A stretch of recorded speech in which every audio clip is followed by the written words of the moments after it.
Alright, so a little bit of feedback from that inspection.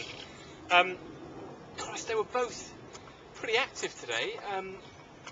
My omelette hive was actually was as passive as normal until I went into into what I call the feisty hive, and then I just carried on going as I would normally, and it was as feisty as normal.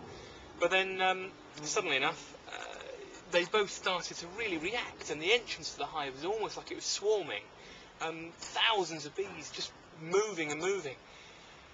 Amazing experience to see the noise and the volume of it. But what was interesting this week, and it must be a sign of the times, because everywhere I read it's saying it's all getting a bit autumnal, but there were wasps everywhere, and in both hives, kind of as I was taking a frame out, they'd zip in, because obviously what I'd done last week was put wasp guards on the omelette. There's a specific wasp guard you can use, and I closed the entrance on the traditional hive to a much smaller amount, so they could start to defend themselves a little easier, because I have seen wasps flying around.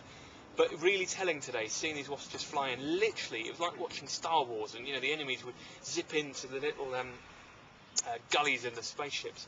It really was quite interesting, and you get really quite annoyed at them. Just even their flight pattern, they just hover there and then they just seize the moment and they go. Really interesting to see their kind of movements within that hive.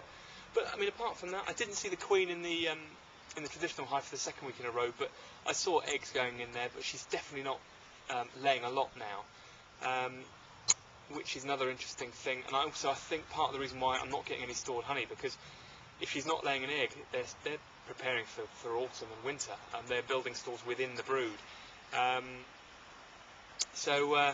Yeah, successful all round, and very interesting inspection this week. Pretty good, really pleased. Have a good week, everyone. Cheers.